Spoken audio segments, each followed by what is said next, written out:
Boleh nih ngajakin teman-teman lainnya buat segera join ke responsi kali ini. Bismillahirrahmanirrahim. Assalamualaikum warahmatullahi wabarakatuh.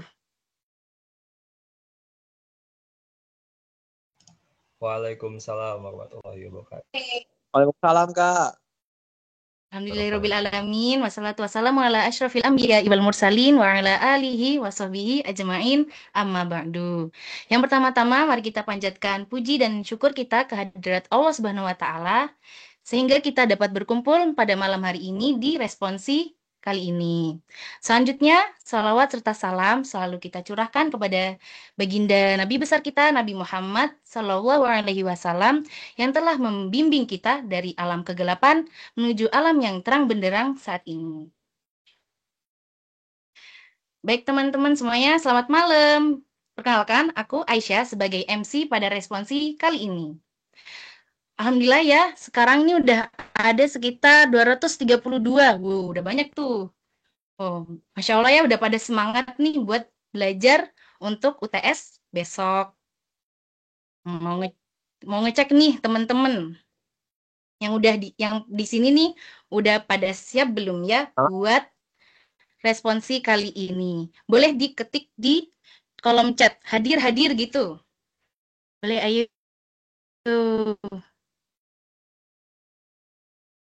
Hadir. Hadir bosku. Masya Allah, udah pada siap nih ya? Hadir sama aku, Kak. Halo. Wow. Ini ada yang ketik satu juga. Wah, udah pada siap banget nih buat belajar ya? Oke, sebelum masuk acara, mari kita sama-sama mendengarkan ayat suci Al-Quran yang akan dibacakan oleh teman kita, yaitu Roji. Kepada Roji, waktu dan tempat dipersilahkan.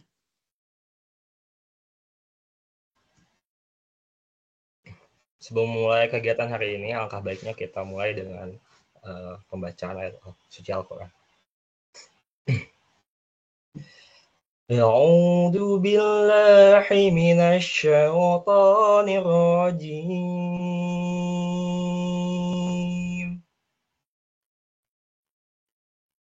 Bismillahirrahmanirrahim. Tabarakalladzi biyadihil mulku wa huwa ala kulli syai'in qadir. Alladzi khalaqal mauta wal hayata liyabluwakum ayyukum ahsanu amala wa huwal azizul ghafur.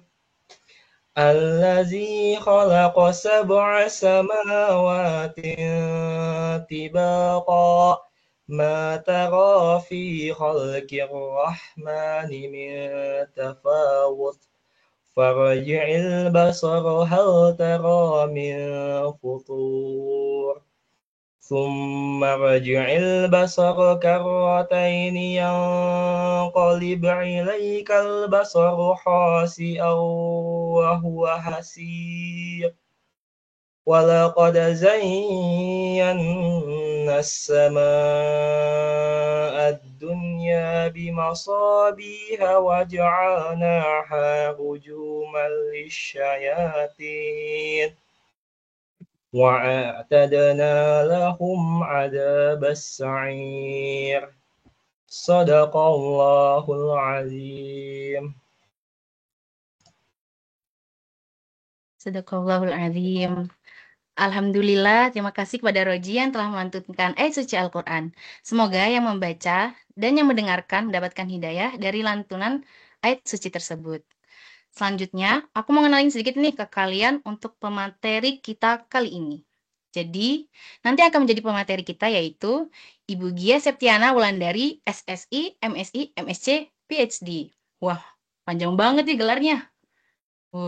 Jadi Bu Gia ini merupakan dosen analisis kompleksitas algoritma. Bu Gia ini juga merupakan lulusan dari S1 Matematika ITB, kemudian Master Degree Computational Science ITB, kemudian Master Degree Computational Science dari Kanazawa University, dan Doctor of Philosophy atau PhD Computer Science University of York. Keren banget kan Bu Gia nih? Ya oke, di sini aku mau nyoba nyapa Bu Gia dulu nih. Assalamualaikum Bu Gia.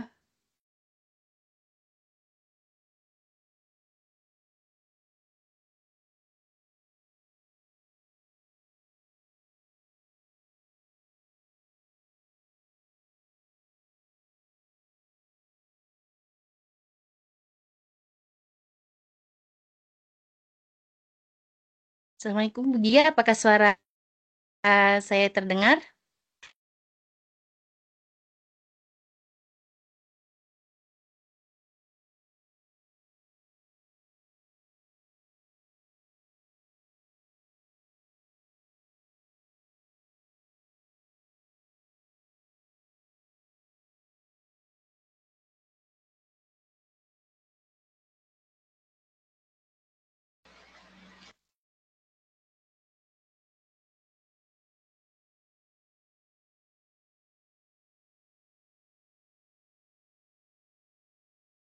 Sepertinya Bu Gia masih ada kendala ya. Yuk.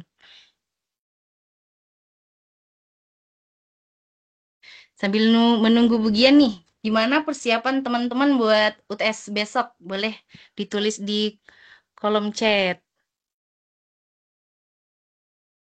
Gimana nih persiapan teman-teman buat UTS besok? Siap, 1000. Itu berapa ya?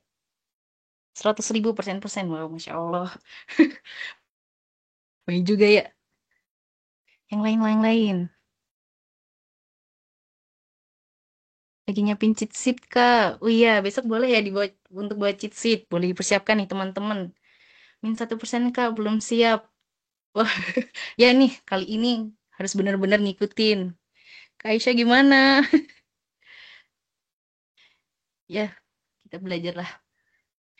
Datang, kerjakan, kumpulkan, lupakan. Wah, boleh. Gimana itu? Insya Allah bisa, Kak. Insya Allah. Yang lain gimana nih? Assalamualaikum. Waalaikumsalam. Maaf ya, tadi jaringannya jelek kayaknya. Ya baik, Bu Gia. Ya. Ibu, bagaimana kabarnya Ibu? Baik, alhamdulillah. Mohon maaf saya izin off cam ya karena lewat iPad. Oh ya baik Bu, siap Bu. Ya, kami dari panitia mengucapkan terima kasih kepada Bu Gia yang telah meluangkan waktu Ibu untuk kita bisa mengadakan responsi pada malam hari ini. Baik, untuk mempersingkat waktu, langsung saja kita mulai responsinya kepada Ibu Gia. Waktu dan tempat dipersilahkan. Oke, terima kasih. Saya izin share screen ya.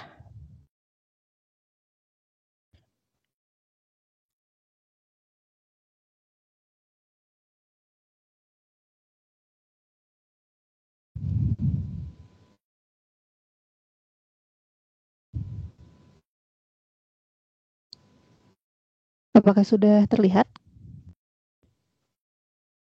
Terlihat, Bu. Sudah Ibu, sudah terlihat. Oke. Gaskan. Sudah aman terlihat ya sekarang ya? Sudah Responsi Ibu. Oke. Oke, terima kasih teman-teman atas kedatangannya semua di responsi AKA, dan terima kasih untuk Alfat yang sudah mengundang saya untuk mengisi responsi ini. Semoga nanti kegiatan ini bermanfaat untuk persiapan ujian kalian besok ya. Sedikit disclaimer, jadi untuk responsi ini saya tidak menyiapkan soal latihan sama sekali, jadi semua disiapkan oleh panitia. Jadi saya meminta panitia untuk memilihkan beberapa soal latihan yang akan dibahas di pertemuan ini. Jadi kalau misalkan ada yang mirip dengan soal ujian besok berarti kebetulan. Kalau misalnya banyak yang tidak mirip juga wayahnya ya kalau bahasa Sunda. Gitu. Sebelum kita masuk ke contoh-contoh soal, mungkin saya jelaskan dulu sedikit tentang apa sih yang sudah kalian pelajari di AKA selama setengah semester kemarin. Intinya kita itu belajar tentang kompleksitas waktu ya. Kompleksitas waktu. Di mana kompleksitas waktu ini intinya kan menceritakan atau memberitahu kita bagaimana sih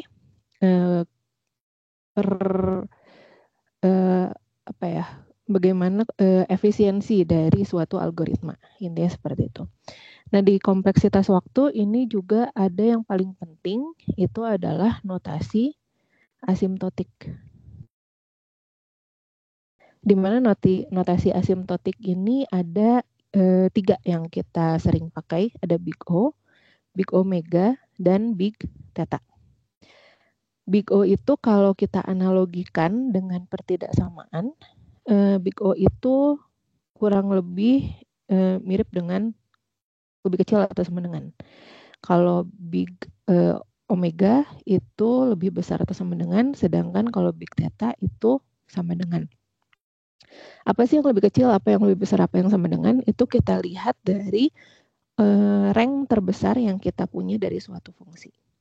Pada dasarnya, Fn, suatu fungsi, itu akan ada di Big Omega suatu fungsi yang lain, itu kalau if and only if si Fn itu kalau kita bandingkan dengan Gn akan lebih kecil atau sama dengan Gn dikali suatu konstanta, dan ini harus berlaku untuk semua untuk suatu batas N0. Jadi untuk semua N yang ada di atas batas N0 tersebut. Kalau misalnya kita berbicara tentang Big Omega, ya berarti ini jadi lebih besar atau sama dengan. Sedangkan kalau Big Theta, bukan jadi sama dengan ya, tapi jadi kita punya satu konstanta dikalikan Gn, itu harus lebih kecil daripada Fn, dan dia juga lebih kecil dari konstanta lain dikalikan Gn. Kurang lebih seperti itu. Tapi secara kasat mata, tanpa pembuktian matematis, kita bisa lihat rank terbesarnya saja. Apakah dia lebih kecil, lebih besar, atau sama dengan fungsi yang ada di kelas Big O, Big Omega, dan Big Theta-nya. Kemudian di subcell O yang selanjutnya, kita juga belajar tentang analisis algoritma iteratif. Di mana di sini intinya kita ingin melihat berapa, ada yang namanya input size, di mana input size ini kan intinya apa sih, atau variabel apa sih yang paling mempengaruhi efisiensinya, seberapa besar inputnya, itu input size-nya. Ada yang namanya basic operation. Basic operation ini pada dasarnya adalah operasi yang paling banyak kita eksekusi di dalam suatu algoritma, atau operasi yang paling penting yang ada di algoritma tersebut. Kemudian ada yang namanya kompleksitas waktu. Nah, kompleksitas waktu kalau untuk iteratif itu kita bisa menggunakan rules of sum. Dan di rules of sum ini ada beberapa rules yang penting. Ada sum of one. Kalau kita ingin menghitung sum of one dari suatu batas bawah dan suatu batas atas, ini bisa kita hitung dengan batas atas dikurang batas bawah ditambah 1. Dan perlu diingat kalau kita nulis sum of kayak gini, yang di bawah itu pasti lebih kecil daripada yang di atas ya. Jadi kadang-kadang suka pada bingung, misalnya saya punya for i n down to 2. Dia kebalik malah.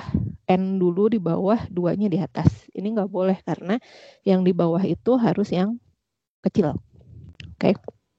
Jadi upper bound dikurang lower bound ditambah 1. Kemudian ada lagi I sama dengan 0 sampai N, sum of I. Ini sama juga dengan kalau batas bawahnya 1. Dan ini adalah setengah dikalikan batas atas, dikalikan batas atas ditambah 1. Seperti ini. Dan catatannya di sini kita batas bawahnya harus 0 atau 1. Kalau di sini kan batas bawahnya apapun selama dia lebih kecil dari atau sama dengan batas atasnya. Kalau ini batas bawahnya harus 0 atau 1. Gimana kalau saya punyanya batas bawahnya misalnya 10. Saya mau jumlahin I dari I-nya 10 sampai 1000 misalnya. Kalau kayak gini, ya berarti kamu jumlahin aja mulai dari 1 sampai 1000, tapi kita kurangin yang nggak perlunya. Yang nggak perlunya itu kan berarti dari 1 sampai 9, dari 1 sampai 9 ya, I. Gitu. Ini bisa kita gunakan rumus yang ini juga bisa kita gunakan rumus yang ini. Jadi kita kurangin apa yang tidak diperlukan. Yang penting batas bawahnya tetap 1 tadi. Terus ada lagi kalau saya punya sum yang bergantung pada nilai I dan saya punya konstanta C dikalikan suatu fungsi yang bergantung pada nilai I juga, maka si konstantanya bisa saya keluarkan. Seperti ini. Contohnya misalkan saya punya sum of Ni, di mana sigmanya bergantung pada nilai I, batas bawah tertentu, batas atas tertentu. I ini kan bergantung pada I yang ada di sini, berarti dia termasuk si Fi-nya.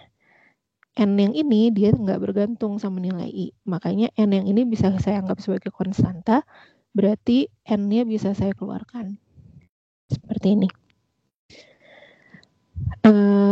Kalau misalnya saya punya 2 sum misalnya, di sini I, di sini bergantung pada J, di sini bergantung pada I.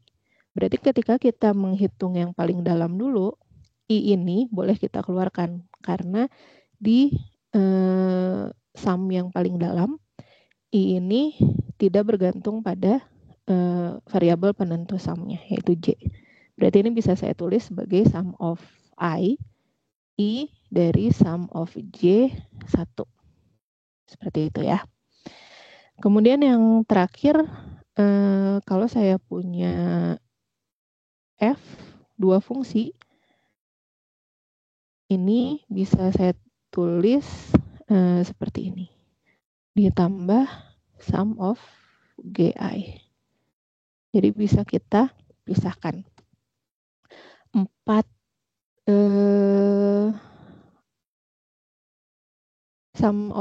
rules of sum inilah yang sangat sering digunakan ketika kita menganalisis algoritma iteratif. Oke, kalau misalnya ada yang mau nanya, nanti bisa langsung interrupt aja ya. Nah, sekarang kita masuk ke contoh soal. Ada 10 contoh soal yang diberikan ke saya sebelumnya. Jadi di sini yang pertama, misalkan terdapat sebuah komputer yang dapat menyelesaikan sebuah persoalan dengan ukuran input 100. Berarti di sini kita punya ukuran inputnya itu adalah 100. Kemudian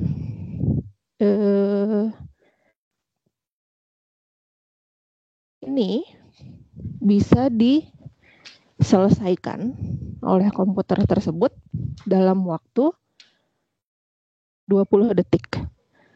Berarti untuk N-nya 100, ukuran inputnya 100, dia bisa diselesaikan dalam 20 detik.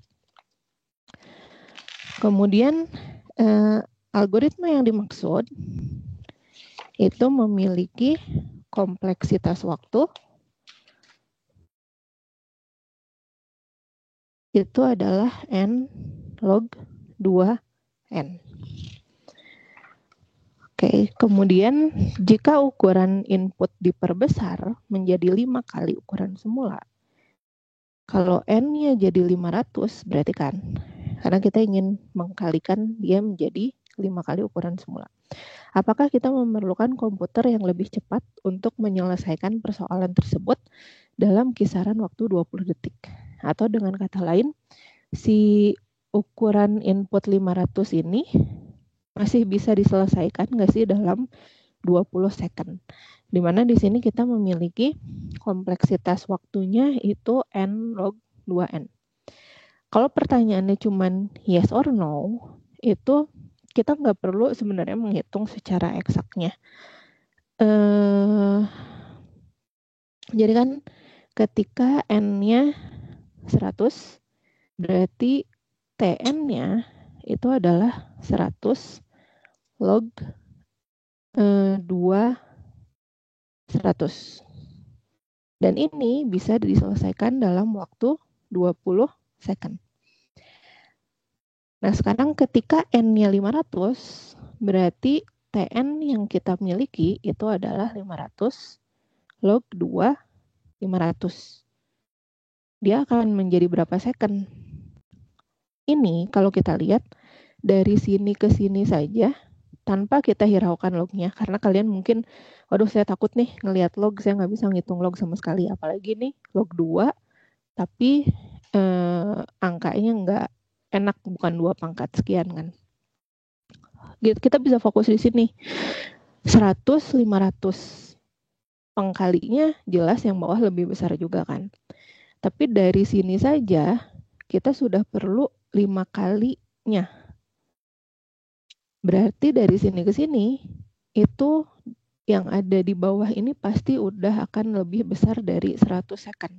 Lebih besar dari 5 kali asalnya.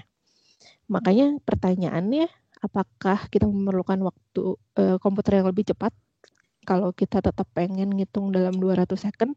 Ya tentu jawabannya adalah ya. Karena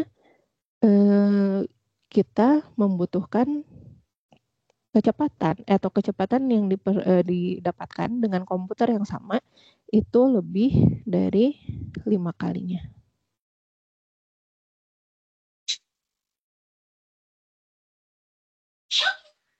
Atau kalau misalnya ternyata kita pengen ngitung eksaknya nih kayak gimana. Nah, kalau ngitung eksaknya ya berarti selalu T100 kita cek dulu, dia berarti 100 dikali log 2N. Log 2 dari 100. Ya otomatis kita harus ngitung log 2 100-nya berapa. Nggak bisa dengan gampang tanpa kalkulator kalau ini. Saya pribadi sih, mungkin kalau kalian ada yang punya cara yang lain bisa. Cuman kalau saya pribadi, saya harus pakai kalkulator ini dan saya cek dulu tadi sebelumnya itu nilainya sekitar segini. Dan hasilnya adalah sekian. Dan ini adalah basic operation yang kita punya kalau N-nya itu 100. Dan ini bisa diselesaikan dalam waktu 20 second. Berarti kecepatan si komputer untuk basic operation yang kita punya itu adalah 664,39 kita bagi 20. Artinya kecepatannya itu adalah 33,22 basic operation per second. Ini saya udah hitung duluan ya pakai kalkulator. Intinya harus tahu dari N-nya sekian, berarti ada berapa basic operation, dan kemudian kita hitung kecepatannya berapa. Kecepatan ini yang paling penting, karena setelah kita tahu kecepatan, kita baru bisa ngitung kalau N-nya 500, berarti berapa waktu yang diperlukan. Kalau N-nya 500, berarti T500 itu adalah 500 kali log 2 500. Lagi-lagi saya sudah hitung pakai kalkulator, itu sekian. Dan saya jadi punya sekian basic operation atau operasi dasar. Nah, berarti berapa waktu yang diperlukan? Berarti waktu yang diperlukan itu adalah basic operation yang saya punya dibagi dengan kecepatan yang tadi kita punya, yang ada di sini, yaitu 33,22. Dan ini adalah 134,95 second. Kelihatan ya, dia lebih dari lebih dari 5 kali. Yang tadinya 20 second doang cukup, sekarang jadi perlu lebih dari 100 detik. Jadi otomatis apakah perlu komputer yang lebih cepat? Iya. Karena kalau N-nya diperbesar 5 kalinya, kita akan punya lebih dari 5 kali running time yang diperlukan. Oke. Untuk ini ada yang ingin ditanyakan dulu? Bu, saya mau nanya. Ya, silakan. Itu tadi saya lagi nyatet ya. Itu kalau boleh tahu yang 33,22 itu dapat? Itu yang ini ya? Iya. Itu dari si basic operation ya. Ada berapa banyak basic operation ketika N-nya 100 dibagi dengan running time yang diperlukan ketika N-nya 100.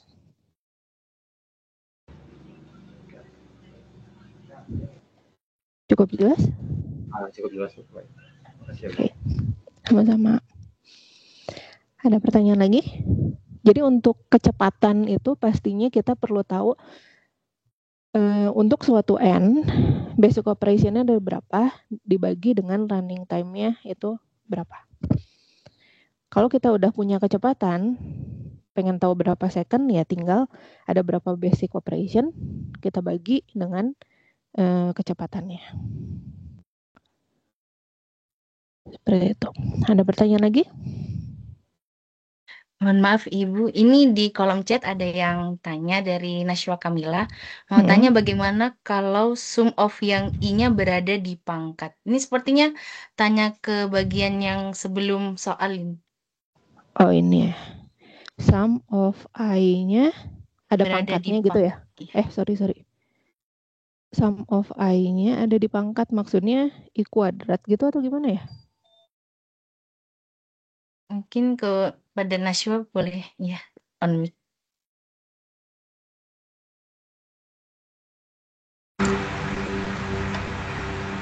Jadi Bu, beberapa kali saya ketemu soal, jadi si I-nya itu berada di pangkat Bu, jadi ada suatu pangkat, terus ada pangkat di atas. I-nya jadi tuh 2 pangkat I gitu maksudnya ya? Ya, seperti itu Bu.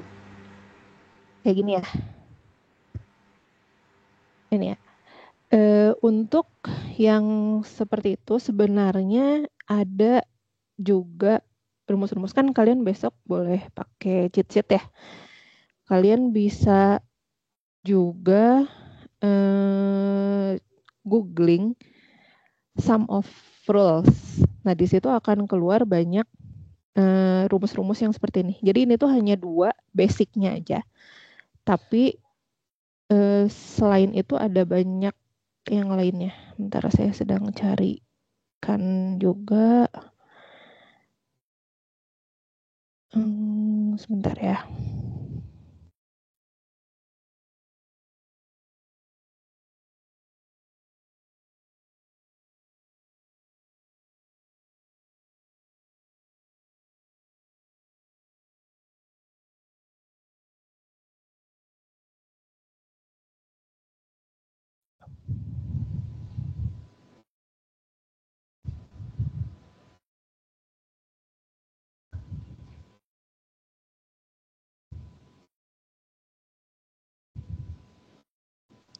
Levitin. Nah ini.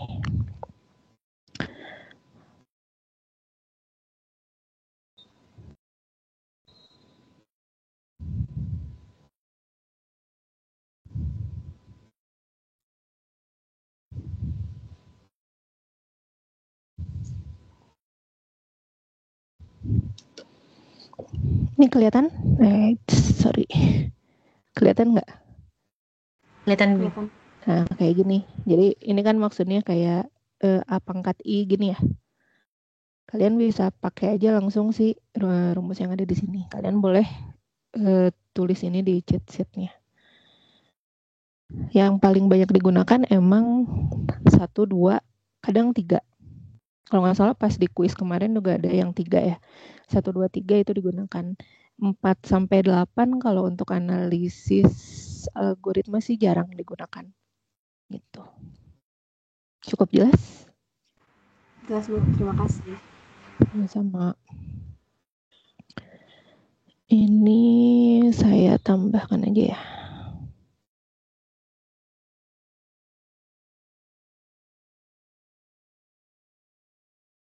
Nggak masuk di sini. Ada dah. Nanti file ini saya share ke panitia juga aja ya. Oke, ada pertanyaan lagi sebelum ke contoh soal berikutnya? Jadi teman-teman yang mau bertanya boleh langsung on mic. Mungkin izin bertanya, Bu. Boleh. Sebenarnya pertanyaannya simpel ya. Besok itu kan kurang tahu nih boleh pakai kalkulator atau enggak. Terus misalnya tidak boleh. Nah, di situ kan mungkin untuk logaritmik. Nah, logaritmik sendiri kan kita untuk mencapai suatu nilai itu kalau misal dengan hitungan yang kita pakai perhitungan sendiri itu kan kalau angkanya kurang baik mungkin kitanya bingung untuk menentukan digit-digit ke belakangnya gitu. Nah, mungkin bisa dijawab apakah pakai kalkulator Saran atau tidak saya, gitu. saya lupa sih pakai kalkulator atau enggak. Cuman tahun-tahun sebelumnya kalau pakai pun itu bolehnya kalkulator tukang sayur atau enggak ya, enggak ada logaritma, enggak ada. Ya logaritma enggak ada. Nah, saran saya kalau misalnya kalian ketemu soal mau itu logaritma atau apapun yang menurut kalian akan susah kalian hitung tanpa kalkulator. Ini kan intinya AKA ya. AKA itu kan lebih ke kalian pasti sering di slide juga ngelihat aproksimasi kan. Dikit-dikit aproksimasi. Kita cuma lihat yang paling besarnya aja. Nah, berarti kalian bisa ambil yang mendekati aja. Misalnya kayak tadi log 2 dari 100. Wah, saya nggak tahu nih. Nggak pakai kalkulator, saya nggak tahu. Berarti kalian lihat aja. Misalnya 2 pangkat 6 itu kan udah berapa tuh? 2 pangkat 6? 64 ya? 2 pangkat 7 itu udah lebih dari 100. Berarti ini pasti 6, sekian. Makanya saya ya kira-kira 6 lah gitu. Bisa cukup gitu aja. Atau kalau misalnya ternyata nggak perlu sampai dicari eksaknya berapa, ya tulis log 2 100 ini juga harusnya cukup. Cuman kalau mau lebih yakin, ya dicari kira-kira dia bisa diaproksimasiin ke berapa, kayak gitu. Cukup Oke, menjawab? terima kasih. Ya, sama-sama. Miss izin bertanya. Iya, boleh. Buat yang cara kita tahu langsung lebih dari 5 kali itu gimana ya, Miss? Tanpa harus ngitung lognya gitu. Oke, nah dia kalau kita lihat abaikan lognya, saya anti nih sama log, ya kan? Tapi pasti log ini memberikan efek. Log 100 itu lebih kecil daripada log 500 kan? Ini udah pasti. Nah, tapi selain ini kalau saya abaikan, kalau saya bandingkan cuman yang pertama aja 100 sama 500, yang bawah ini kan udah 5 kali kan. Nah, tanpa log aja dia ini udah 5 kalinya. Ditambah lagi dia dikaliin log yang hasilnya udah pasti positif. Dan yang ini lebih besar. Berarti udah pasti yang bawah ini tanpa log aja udah 5 kali lebih besar. Ditambah log yang lebih besar, dia pasti lebih dari 5 kali lebih besarnya. Kebayang? Ya, kebayang. Oke. Ada lagi?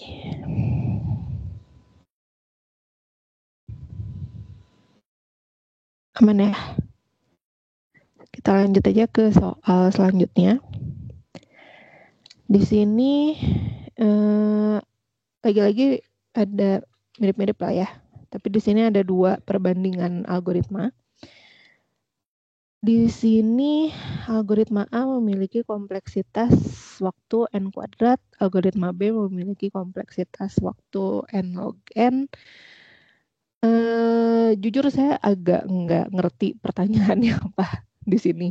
Cuman saya jawab sepemahaman saya aja. Yang pertama, jelaskan perbedaan antara kompleksitas waktu n kuadrat dan n log n dalam konteks efisiensi algoritma. Perbedaannya jelas beda ya, karena n kuadrat itu akan lebih besar daripada n log n. Di sini udah jelas kalau kita punya n kuadrat, dia ini bisa kita masukkan ke big O n kuadrat. Kalau saya punya n log n, dia masuknya ke big O n log n. Dan kalau kita berbicara tentang efisiensi algoritma, n log n itu lebih kecil daripada n kuadrat. Artinya, efisiensi waktu algoritma B itu lebih baik daripada algo yang A. Nah, tapi kalau misalnya pertanyaan yang B, dalam situasi apa algoritma dengan kompleksitas waktu n kuadrat dapat menjadi lebih efisien daripada algoritma dengan kompleksitas waktu n log n? Di sini, kalau pertanyaannya itu maksudnya kompleksitas waktu dalam bentuk big O n kuadrat, apakah mungkin lebih efisien dari big O n log n? Kalau ini mungkin, karena kita berbicara big O. Big O kan kita punya suatu konstanta C ya. Jadi tergantung C-nya berapa. Kalau N-nya kecil, C-nya cukup besar, bisa jadi ini nanti lebih kecil nilainya. Tapi ketika kita hanya membandingkan 2 ini saja, dan kita juga tahu N itu udah pasti positif, non negatif. Berarti di sini kalau kita hitung aja n kuadrat, kita bandingkan sama n log n. Kalau n-nya 0, n kuadratnya 0. N log n-nya 0. Kalau n-nya 1, n kuadratnya n kuadrat, n log n-nya 0. Kalau saya punya 2, ini jadi 4. N log n-nya ini dia 2 kali log 2 ya. Ini anggap log 10, berarti ya 2, nggak nyampe 2, sekian sebenarnya. Lebih kecil dari 2. Log 2 kan nggak nyampe 1 ya, jadi dia 1 per sekian. Jadi makin besar, kita lihat nanti n kuadrat udah pasti lebih besar dari n log n. Nggak akan mungkin dia lebih efisien dibanding n log n.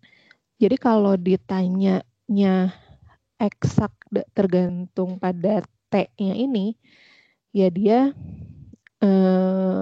untuk n berapapun n kuadrat tidak akan lebih efisien. Tapi ketika kita berbicara tentang kelas kompleksitas, mungkin kalau si konstantanya itu cukup besar dan n yang kecil, bisa jadi n kuadrat ini lebih kecil dari big O n log n. Jadi pertanyaan yang B ini saya masih nggak nangkep maksudnya apa. Tapi jawaban saya itu, ketika saya berbicara tentang T yang eksaknya, nggak akan mungkin. Tapi ketika saya berbicara tentang kompleksitasnya, mungkin ketika N-nya itu kecil dan konstanta yang menempel di TN-nya itu cukup besar. Seperti itu. Dan kemudian yang C, kalau ukuran input meningkat dari N-nya 100 menjadi 5.000. N100 ke N5000.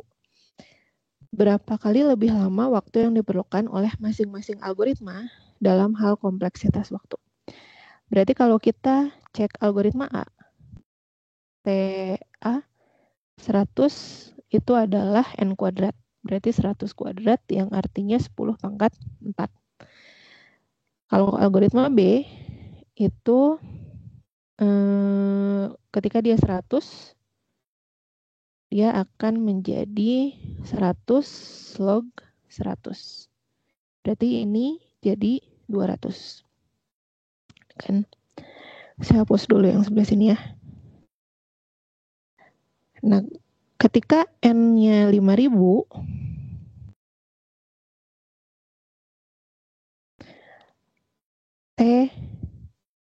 algoritma A 5.000, ini jadi 5.000 pangkat 2. Berarti 25 kali 10 pangkat 6. Dan TB-nya 5.000 ini adalah 5.000 dikali log 5.000. Di sini berarti kan sebenarnya 5.000 dikali log 5 kali 1.000 ya. Ini akan kurang lebih sekitar 15.000 ditambah log. Akan lebih dari 15.000 sih. Karena ini aja kan jadi pangkat 3 ya. Nah berarti kalau kita bandingkan dengan yang sebelumnya, dari untuk algoritma A, ini perbandingannya dari 10 pangkat 4 ke 25 kali 10 pangkat 6. Berarti waktu yang diperlukan itu adalah 2.500 kalinya. Sedangkan kalau algoritma B, tadinya 200, sekarang jadi lebih dari 15.000. Berarti perbandingannya dia akan lebih dari 75 kalinya. Seperti itu. Jadi seperti ini ya, kalau misalnya tadi juga saya belum sempat ngitung log 5.000 itu berapa, ya saya bilang aja dia itu akan lebih dari sekian. Itu. Karena log 1.000-nya aja kan itu udah 3. Ini harus dikali pula dengan 5. Jadinya pasti akan lebih besar dari 15.000.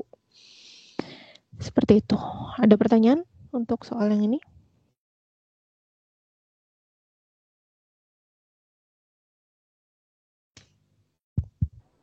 Saya mau nanya. Ya, silakan. Kalau jawabnya kita kayak gitu pas ujian boleh nggak? Kenapa? Yang lognya asumsi lebih dari 15.000 gitu boleh nggak? Pas ujian jawabnya kayak gitu. Kalau itu sebenarnya tergantung dosen sih ya. Cuman kalau saya sih harusnya nggak apa-apa. Atau minimal banget kalian bisa tulis aproksimasi kayak gini. Oke. Izin bertanya, Bu. Ya.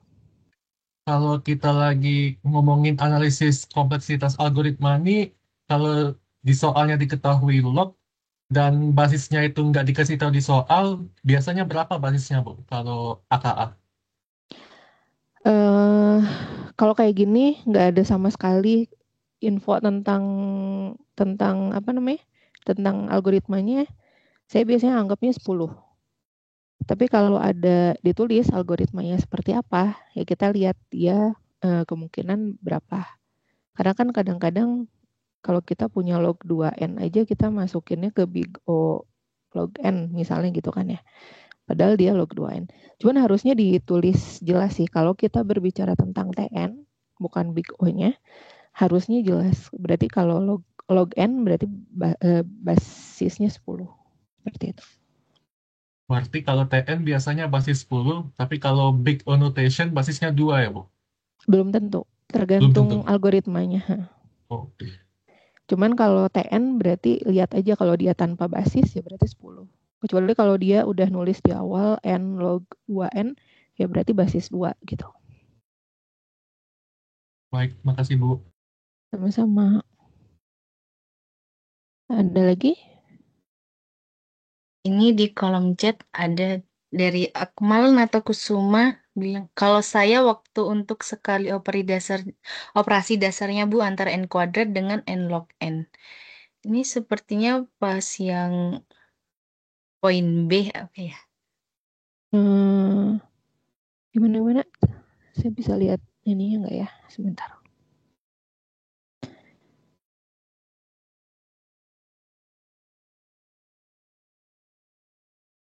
Waktu untuk sekali operasi dasar. Oh iya. Betul, bisa juga kalau operasi dasarnya, kita bilang operasi dasarnya beda, tapi itu akan berguna. Mungkin kalian di slide-slide awal juga inget ya, running time satu operasi dasar, maksudnya itu kan ya. Running time satu operasi dasar itu ketika N-nya cukup besar, dia nggak akan terlalu berpengaruh. Untuk N-nya kecil, mungkin dia berpengaruh. Jadi yang dimaksud Akmal, ini mungkin jawaban B itu adalah waktu untuk sekali operasi dasar, dia bisa berpengaruh N kuadrat, jadi lebih efisien daripada N log N. Seperti itu kan ya. Nah itu masuk ke perkalian tadi juga. Berarti kan dia dikalikan dengan running time satu operasi dasarnya. Kalau pengalinya N log N ini jauh lebih besar daripada N kuadrat, dia akan lebih efisien N kuadrat, tapi hanya untuk N-nya yang kecil. Jadi lagi-lagi pengali ini bisa jadi pengali si TN-nya, bisa jadi running time per operasi dasarnya, dengan catatan untuk N yang kecil aja. Gitu ya.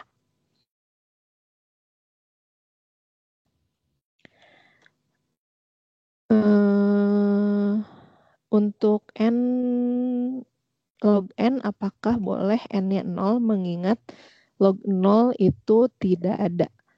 Log 0 itu lebih ke, ya tidak terdefinisi sih ya.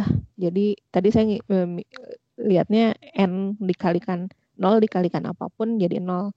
Makanya jadi saya tulisnya N log N sama dengan 0 gitu sih. Oke, ada lagi?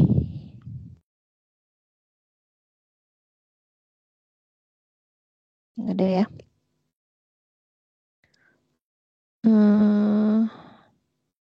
Kita lanjut ke soal berikutnya. Di sini udah mulai ke analisis matematisnya ya. Pertama, tentukan ukuran input dari algoritma. Di sini kalau ukuran input, biasanya kita lihat biasanya kita lihat dari inputnya sini sih. Kalau misalnya ada definisi prosedur inputnya apa, kita bisa lihat dari situ. Kalau nggak ada, kalau dia cuma kayak gini doang, kita lihat si iterasinya dia berdasarkan pada apa. Di sini kan pada N ya. Makanya kita bisa lihat ukuran inputnya itu adalah N. Kemudian tentukan operasi dasar. Operasi dasar itu adalah operasi yang paling penting dalam suatu algoritma, atau bisa kita lihat dari yang paling dalam, operasi yang paling banyak dilakukan yang ada di inner loop, iterasi paling dalam. Di sini ada 2 iterasi. Paling dalam itu for ini, di dalamnya ada if, ada comparison, dan juga ada print.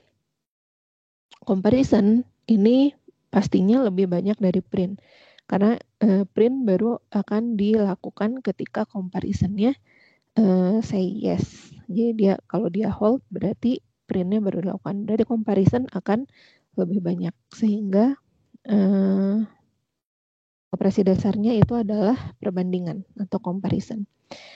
Analisis kompleksitas waktu untuk kasus terbaik dan terburuk. pertanyaannya apakah ada kasus terbaik atau terburuk. Di sini kan ketika kita mempunyai AI sama dengan BJ, dia hanya print aja. Nggak berarti kita keluar loop kan. Ini juga dia nggak ada kondisi tertentu di mana dia perlu keluar loop di tengah-tengah jalan. Artinya tidak ada kasus terbaik ataupun buruk. Atau kalian juga bisa bilang si kasus terbaiknya ya sama dengan kasus terburuk karena nggak ada case-case yang berdasarkan input. Sedangkan untuk TN-nya, berapa banyak perbandingan yang dilakukan di dalam algoritma ini. Itu inti dari TN. Kita bisa menggunakan rule of sum tadi. Kita bisa lihat untuk iterasi yang pertama, itu kita bisa pakai 1 sigma, di mana dia mulai dari I-nya 1 sampai N. Di dalamnya kita langsung ketemu for lagi. Dari 1 sampai N/2. Dan di dalamnya ada 1 perbandingan. Oke, jadi 1 ini itu dari berapa banyak perbandingan yang kita punya. Oke. Nah, kemudian dari sini ingat tadi sum of one. Kita kerjakan yang dalam dulu ya. Nah, sekarang kita kerjakan yang dalam. Sum of one itu adalah batas atas dikurangi batas bawah ditambah 1. Artinya kita akan punya sum of N/2. N/2 tidak ada kaitannya dengan I. Berarti kita bisa anggap dia sebagai suatu konstanta. Kita keluarkan sehingga kita punya sum of one. Sum of one lagi-lagi itu adalah batas atas dikurang batas bawah tambah 1. Artinya kita akan punya setengah N kuadrat dan dia ada di big O N kuadrat. Oke, ada yang mau ditanyakan untuk yang ini? Izin bertanya, Bu. Ya. Lower bound-nya itu 1 karena I-nya mulai dari 1 ya, Bu? Betul. Kalau misalnya di sini 2, ya kita mulai dari 2. Kalau di sini I, ya kita mulai di sini I juga. Oke? Oke, makasih, Bu. Sama-sama. Ada lagi? Bu, Ya. untuk 1 yang di sebelah kanan itu emang 1. Yang ini. Iya. Ini tergantung dari berapa banyak operasi dasar yang kita punya di dalam si for-nya, di dalam iterasinya. Di sini kita klaim operasi dasarnya itu perbandingan. Ada berapa banyak perbandingan di dalam si iterasi? Cuma ada 1. Tapi kalau misalnya saya punya for I sekian, terus di dalamnya ada for J sekian. Di dalamnya saya punya basic operation. Basic operationnya ada 2. Ya berarti saya punya sum I, saya punya sum J. Di dalam iterasinya ada 2 basic operation. Cukup jelas? Jelas, Bu. Atau misalnya saya punya for I dari sekian. Di dalamnya ada basic operation. Terus saya punya for J sekian. Di dalamnya ada 2 basic operation misalnya. Ini berarti saya akan punya sum I. Di dalam I ada 1 basic operation yang ada di sini. Ditambah iterasi yang bergantung pada J. Dan di dalamnya ada 2 basic operation. Oke. Ada pertanyaan Permisi, Bu. lagi? Ya. Sepertinya yang kasus terburuk itu kalau misalnya print-nya selalu dilakukan, Bu. Oh, karena di sini kita ngelihatnya dia itu basic operation-nya adalah comparison. Kecuali kalau kamu mengatakan di sini dia itu ada 2. comparison dan juga print. Itu sebagai sebagai basic operation. Kalau kamu ngeklaimnya ada 2, berarti TN-nya juga akan menjadi TN-nya comparison-nya ada berapa, ditambah print-nya ada berapa. Kalau cuman klaim comparison sebagai operasi dasar, berarti mau print-nya berapapun comparison-nya tetap sama kan ya. Tapi kalau kamu klaim print juga sebagai operasi dasar, maka yang ini pasti ada setengah N kuadrat. Pasti ada setengah N kuadrat. Tapi print-nya bisa jadi beda-beda tergantung berapa banyak tadi. Tapi yang pasti dia tetap ada di big O N kuadrat. Jadi jawaban benar itu sebenarnya enggak, cuma ada 1. Lagi-lagi sebenarnya tergantung kestrikan dosennya ya nantinya. Cuman jawaban benar enggak cuma 1, tapi tergantung pada ketika kalian mengklaim suatu operasi dasar, maka analisis yang dilakukan itu akan bergantung pada operasi dasar yang kalian klaim tadi. Kalau kalian klaimnya comparison, berarti kan mau print berapa kali pun comparisonnya tetap sama, nggak akan ngaruh. Tapi kalau kalian klaim print sebagai basic operation, berarti akan ada best case, worst case-nya. Cukup jelas? Jelas Bu, terima kasih. Sama-sama. Ada lagi pertanyaan? Bu, saya boleh tanya Ya. Misalnya nggak contoh kasus terbaik sama kasus terburuk itu, kan saya masih kurang paham. Oke, kasus terbaik sama kasus terburuk. Nanti kayaknya ada deh contoh lainnya. Mungkin saya hold dulu aja pertanyaan itu ya. Baik Bu. Oke, ada lagi ya? Saya basic operation Bu Bu. izin bertanya. Yang mana dulu nih? Saya Bu, saya dari tadi. Kalau misal basic operation-nya ada 2 Bu, misal penjumlahan sama perbandingan, itu tetap bisa jadikan 1 aja nggak? Harus dihitung satu-satu. TN misalnya ada 2, perbandingan sama penjumlahan. Berarti TN-nya itu adalah banyaknya comparison ditambah banyaknya addition. Nanti hitung satu-satu. Banyaknya comparison berapa, banyaknya addition berapa. Oke? Tapi itu kemungkinan itu kan Bu, cuman 1 aja kan Bu, nggak sampai NN gitu kan Bu. Kemungkinan 1 aja kan. Maksudnya? Kalau basic operation kan biasanya kan di itu kan jadinya TN-nya jadi T1 gitu. Nggak mungkin TN gitu. Nggak paham kalau basic saya operation. Maksudnya. Basic operation mungkin lebih dari 1. Bisa jadi 2. Misalnya ada kayak tadi. Kebanyakan misalnya kalau contoh di slide kalau nggak salah ada addition sama multiplication. Misalnya. Karena kita punya for tertentu di dalamnya itu misalnya si X-nya itu adalah misalnya X ditambah I dibagi 2 misalkan. Ini misalnya for I. Contoh aja ya.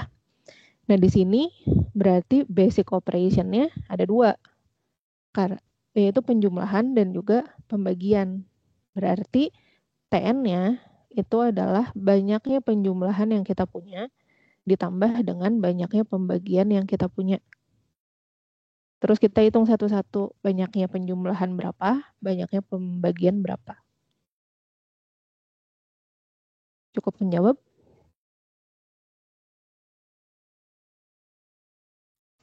Kalau saya itu sih Bu, di bawahnya lagi itu. Habis penjumlahan tuh di bawahnya ada if lagi gitu.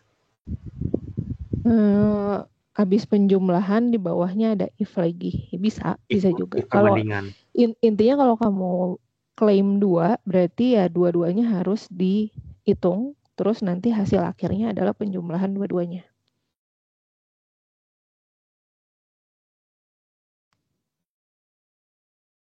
Nah, iya Bu. Kalau yang diklaim satu berarti satu aja Bu yang gitu. Iya, kalau diklaim satu ya berarti cukup satu aja. Asal yang diklaim itu emang yang paling banyak di ini ya, yang paling penting di algoritma itu. Itu. Ada lagi? Bu, Kenapa? Kalau misalkan ini kan yang ini kan dikali satu karena basic operation-nya satu kan ya, karena cuma perbandingan if-nya doang satu kan ya. Nah kalau misalkan ada if ada else itu masih kehitung satu atau kehitung dua? Kalau if else itu kehitungnya satu karena else-nya kan otomatis ya. Oke. Berarti kalau misalkan else if baru kehitung dua gitu ya? Iya, betul. Oke. Ada lagi? Bu, kalau semisalnya, berarti kalau TN ini kita mencari yang terdalam dulu ya, berarti N per 2-nya dulu ya, J-nya dulu ya, J sama Betul. Selalu yang dalam dulu. Berarti, kalau untuk ini Bu, yang N per 2 kurang 1 tambah 1 itu, yang kurang satunya itu ambil dari mana ya Bu? Yang ini. Ini. Batas sum of one itu batas atas dikurang batas bawah ditambah 1. Jadi satu yang ini, kalau pengurangan itu dari batas bawah, kalau satu ini dari given-nya. Satu ini bukan dari satu yang ini ya, kemarin sempat mahasiswa saya mikir kalau sum of tuh berarti jadi batas atas dikurang batas bawah ditambah 2 dong, enggak ya. Kalau sum of tuh itu ya berarti 2 dikali sum of 1. Itu 2 ya konstanta ya Bu ya, harusnya di kiri berarti. Betul. Oke. Baik Bu. Ada pertanyaan lagi? Ibu izin bertanya Ibu. Caranya kita tahu kan kalau ini kan N per sum dari J sama dengan 1 sampai N per 2 dari 1 sum of 1. Kalau misalnya kita tahu itu sum of 2 atau sum of I itu gimana Bu? Lihat ada berapa banyak basic operation yang di sana. Jadi dia di sini kan comparison, di sini kita adanya comparisonnya cuma 1. Tapi kalau misalnya di sini ada if lagi, ya berarti comparisonnya ada 2 kan, berarti dia ada 2. Kita ketemu I itu biasanya kalau kita punya for I sama dengan sekian, terus di bawahnya ada for J mulai dari I sampai sekian. Nah nanti pas sum J-nya muncullah si I ini. Misalnya 1. Nanti karena batasnya itu ada I, nanti untuk sum yang luarnya kita ketemu I-nya gitu. Tapi dia 1 atau 2 atau berapa itu ngelihat dari berapa banyak si operasi dasar ada di dalam iterasinya. Karena di sini operasi dasarnya cuma 1, berarti saya tulisin ini 1. Kalau ada if lagi di bawahnya, ya berarti dia jadi 2 gitu. Cukup jelas? Sudah Bu, tapi izin bertanya lagi Bu. Kalau misalnya kan ini if-nya misalnya ada if A tambah B dikali 2. Nah itu berarti dia basic operation jadi otomatis 2. Berarti itu ditulisnya sum of J sama dengan 1 sampai N per 2 untuk 2 ya Bu? Enggak, karena basic operation-nya beda kan ya. Tadi contohnya apa? Sorry. If A tambah B dikali C. If A tambah B dikali C. Kali C. Dan sesuatu gitu maksudnya? Iya, dan sesuatu. Oh, ini kan ada sama dengan sesuatu berarti harusnya ya? Oh. Karena Ya, kan kalau nggak salah sama dengan if kan itu. true or false kan. Ya berarti dia comparison. Masuknya comparison dan comparisonnya ada 1. Kecuali kalau misalnya saya punya for, terus di sini saya punyanya sum sama dengan A tambah B kali C. Kalau kayak gini berarti ada 2 operasi yang berbeda. Penjumlahan sama perkalian. Hitunglah penjumlahannya ada berapa, hitunglah perkaliannya ada berapa, nanti dijumlahin. Setelah dijumlahin itu jadi yang satu ganti sum satunya itu ya Bu? Apa bukan? Enggak. AN-nya ada berapa itu pakai si sum, MN-nya ada berapa itu pakai si sum juga. Oh berarti jadi sum terpisah terus ditambahin ya Bu? Betul, betul. Oh iya. Baik Bu, terima kasih. Sama-sama. Ada lagi? Ibu mohon maaf mau tanya. Yang tadi itu kalau misalkan for i abis itu ada if, abis itu for j, abis itu ada if, itu dihitungnya 2 atau 1? For i abis itu ada if dulu, abis terus itu ada for for j, j, abis ada itu ada if lagi. Kalau gini berarti operasi dasarnya comparison, kita punya sum bergantung pada i, di dalamnya ada satu comparison, dan di dalamnya lagi ada iterasi yang mana di dalamnya ada satu comparison. Cukup jelas? Oke Bu, makasih. Sama-sama. Ada lagi? Ibu izin bertanya Bu. Ya. Kalau misalkan for-nya itu bukan to tapi down to itu gimana ya Bu ya? Sama aja. Apa sum-nya? Oh, sama aja Bu. Sama aja. Cuman misalnya kalau for i sama dengan n down to 2 misalnya. Ini berarti sum-nya selalu yang paling kecil ada di bawah. Berarti 2 sampai n. Oke? Oke Bu, baik. Terima kasih. Ibu, Ya. izin bertanya Bu, misalnya perulangannya seperti ini. While i lebih dari sama dengan 1, terus i sama dengan i dibagi i div 2 gitu Bu. Sorry, ulangi lagi.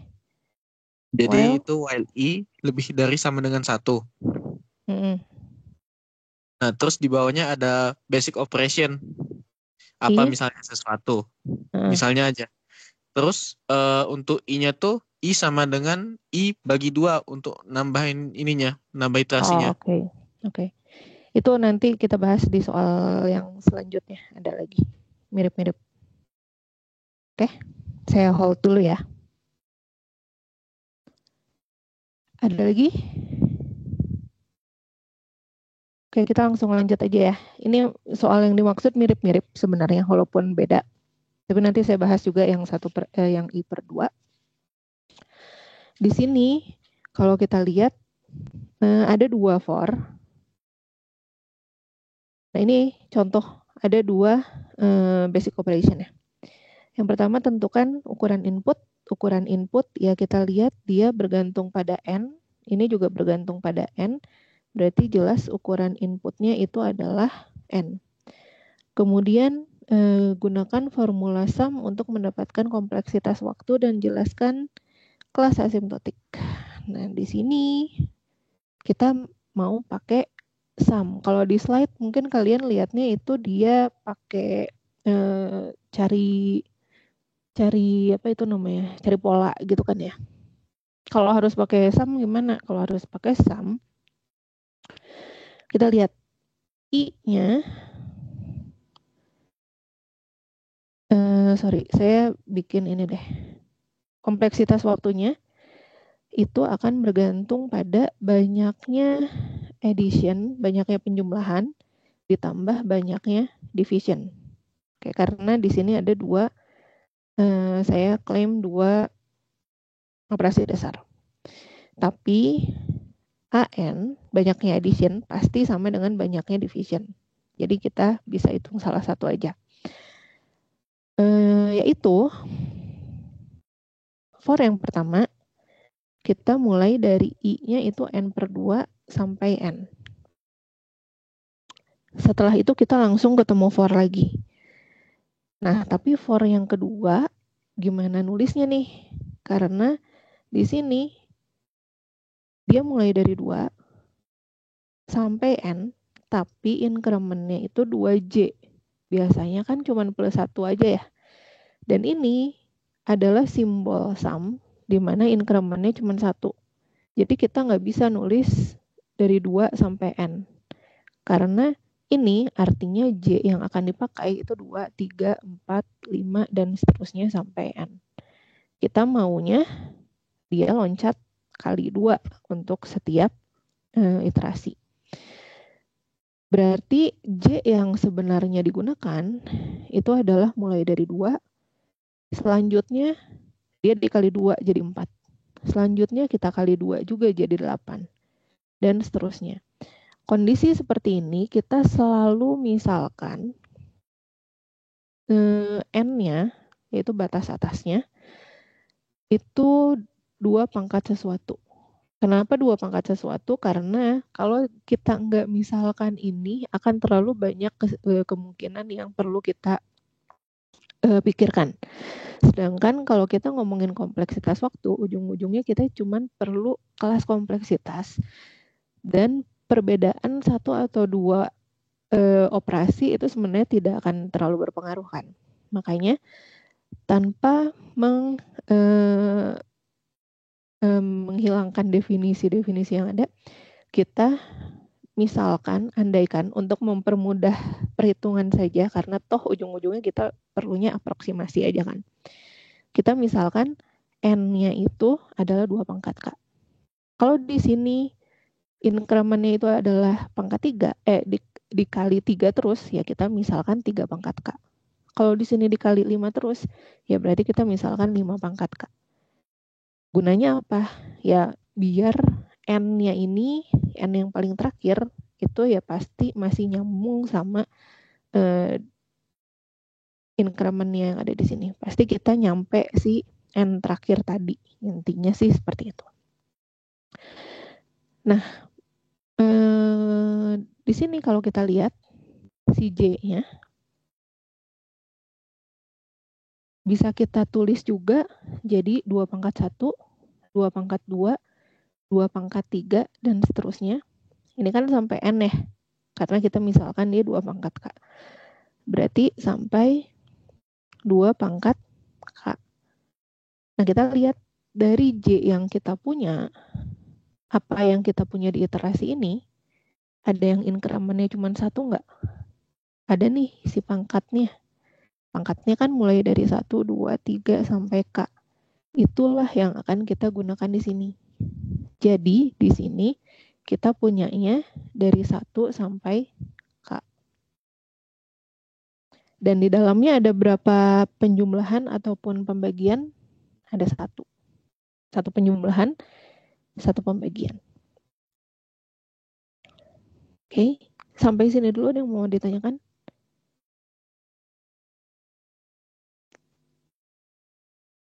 Aman ya?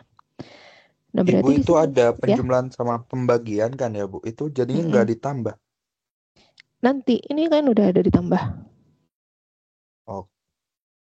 Jadi hasil akhir ditambah, tapi kita perlu tahu dulu kan penjumlahan berapa, pembagian berapa. Kebetulan dua-duanya sama cuman 1 di dalam 1 iterasi, makanya saya hitung langsung dua-duanya. Oh, gitu. Baik Bu, terima kasih. Sama-sama. Selanjutnya ya, gimana? Berarti untuk yang apa? Kan di sini J sama dengan 2,4,8. Segi N bisa dimisalkan 2 pangkat K. Lalu kan J disubstitusi jadi 2 pangkat 1, 2 pangkat 2, dan seterusnya. Ini maksudnya kayak J yang ada di dalam sigmanya ini dia ngambil dari pangkatnya tuh gimana? Ya, pokoknya cari yang increment-nya cuma 1. Karena kita baru bisa pakai si sum, rule of sum ini ketika ketika increment-nya cuma 1. Penambahannya cuma 1. Berarti cari apa di sini yang penambahannya cuma 1. Ya berarti kan si pangkatnya ya. Tapi batas bawahnya jadi 1, batas atasnya jadi K.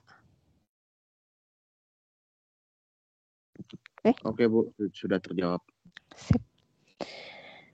Selanjutnya berarti kita kerjain yang dalam dulu. Berarti lagi-lagi sum of 1 batas atas dikurang batas bawah tambah 1. Berarti kita punya K aja.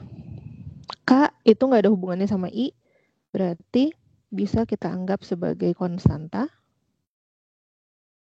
Dan dia adalah sum of 1 lagi, batas atas dikurang batas bawah ditambah 1. Yaitu K dikalikan N/2 ditambah 1, yaitu setengah KN ditambah K. Oh, ada K-nya nih, gimana? Tadi kan kita misalin N itu 2 pangkat K ya. N 2 pangkat K, kalau kita kasih log 2, dua-duanya, berarti kita jadi punya K itu adalah log 2N. Karena ini kan log 2K ini bisa saya tulis jadi K dikali log 2. Ini sama dengan K. Makanya K itu bisa saya tulis sebagai log 2N. Artinya di sini bisa saya tulis dia jadi setengah N log 2N ditambah log 2N. Berarti dia akan ada di rank yang paling tinggi, itu adalah big O, N log 2N. Seperti ini. Kemudian apakah ada kondisi terbaik terburuk rata-ratanya? Kalau kita lihat di sini kan mau berapapun atau mau seperti apapun datanya, I-nya ya tetap dari N/2 ke N, J-nya juga tetap dari 2 ke N dengan increment kali 2. Berarti kita bisa tulis seperti ini. Jadi maksudnya nggak ada best case, worst case, average case, sama aja semuanya. Berarti TN-nya, sorry, saya belum selesai. Berarti TN-nya itu adalah AN ditambah DN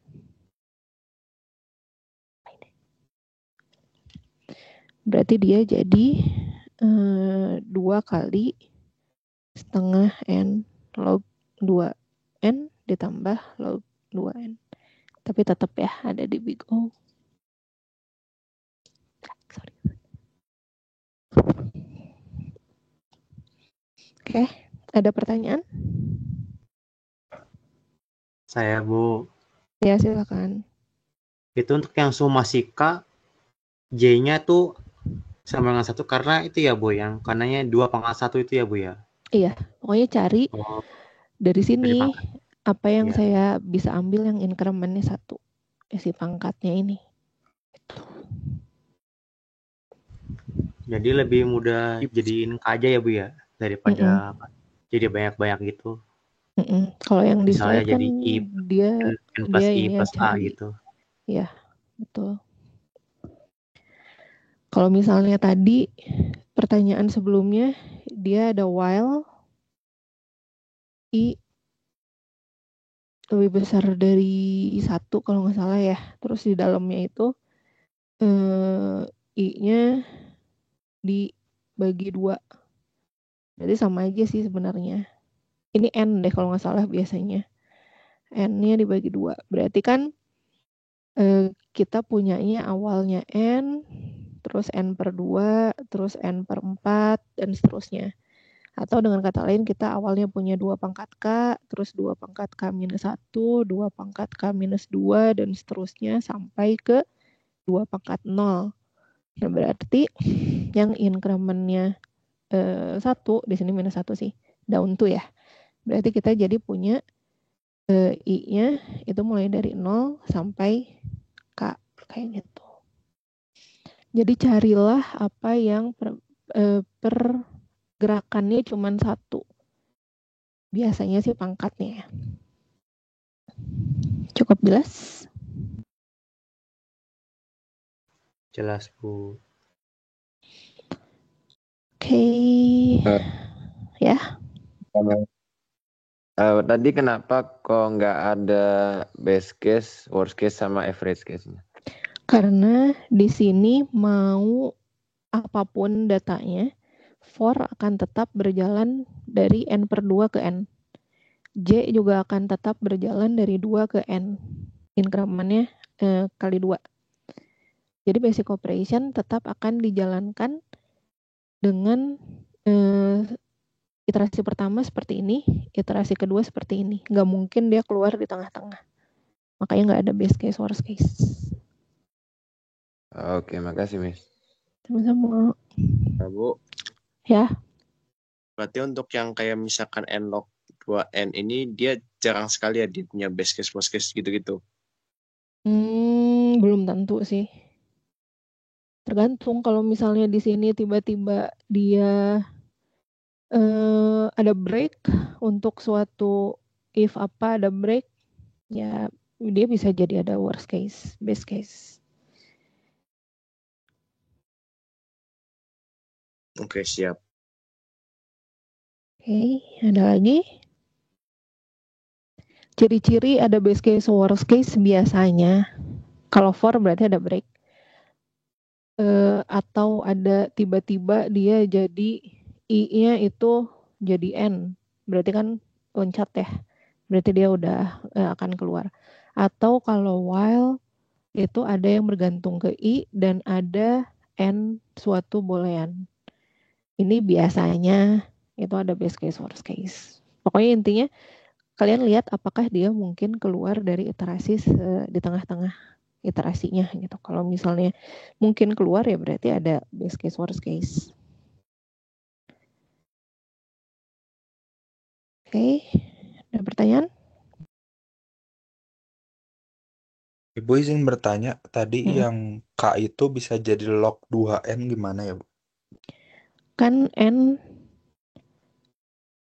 itu adalah 2 pangkat K. Ini yang kita misalin kan ya. Saya tambahin dua-duanya pakai log. Tapi lognya base 2. Kenapa base 2? Karena dia 2 pangkat K. Kalau misalnya dia 3 pangkat K, ya saya base-nya 3. Dan seterusnya. Nah terus ingat fungsi salah satu aturan logaritma. Kalau saya punya log A pangkat B, ini bisa saya tulis jadi B log A. Ya, berarti ini bisa saya tulis jadi log 2 dari 2 kali K. Ya kan? Log 2 dari 2, 2 pangkat berapa yang jadi 2? Ya 1, makanya dia K. Makanya saya punya K itu adalah log 2N. Cukup menjawab? Menjawab, Ibu. Terima kasih, Ibu. Sama-sama.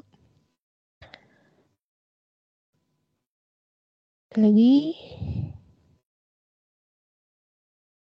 Nah ya. Next, balik ke Big O, Big Omega, dan Big Theta. Mengklasifikasikan mana yang masuk Big O, mana yang masuk Big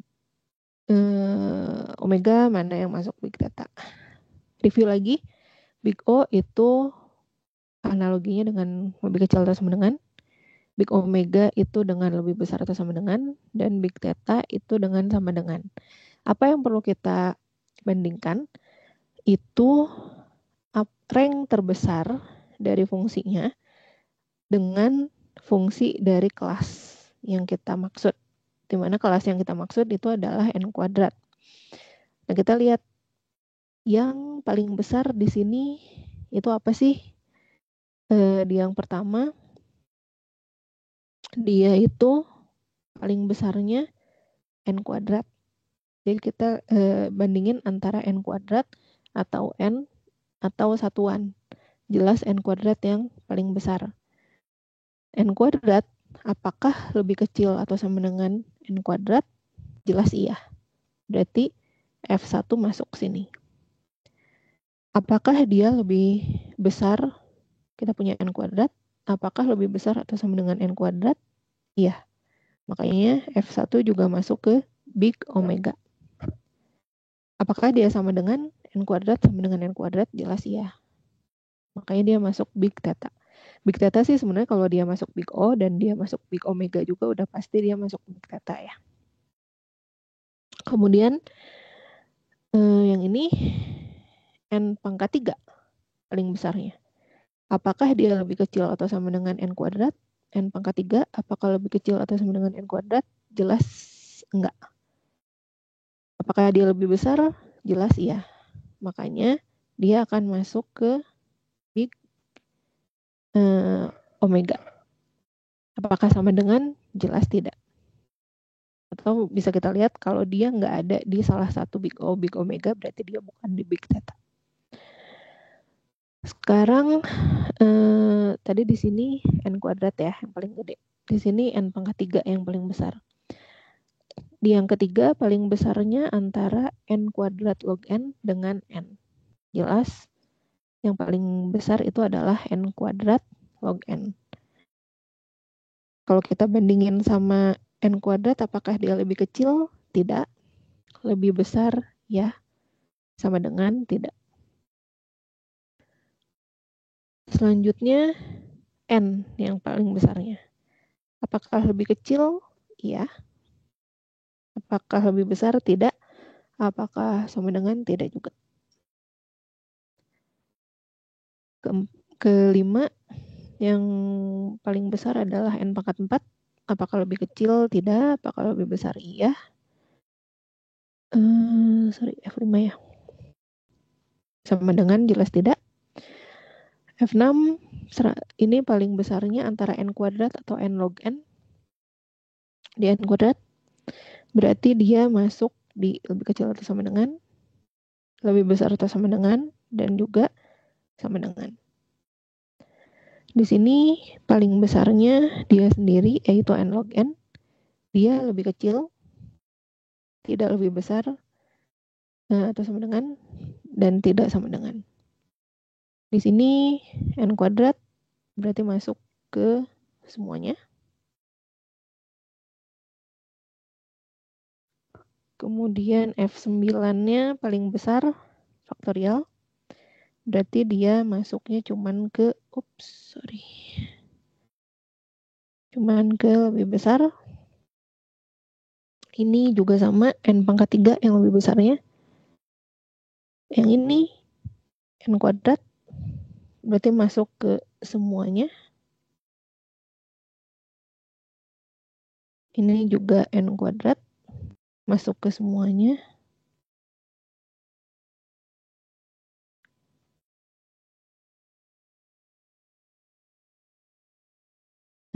Ini 2 pangkat n yang paling besarnya, dia hanya masuk ke lebih besar.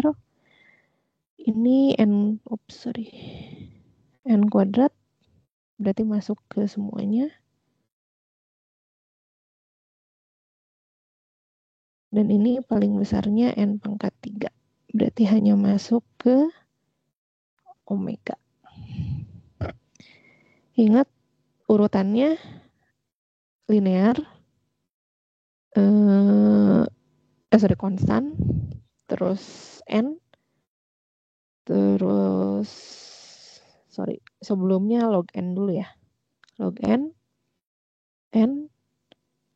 log n, n kuadrat, n pangkat 3, n pangkat 4, dan seterusnya.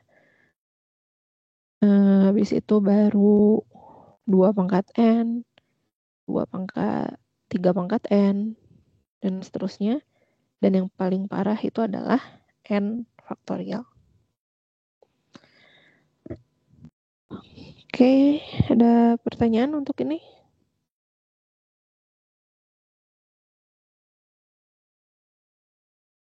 Kak, kalau misalnya untuk n kuadrat log n dan n pangkat 3 log n itu berarti ibaratnya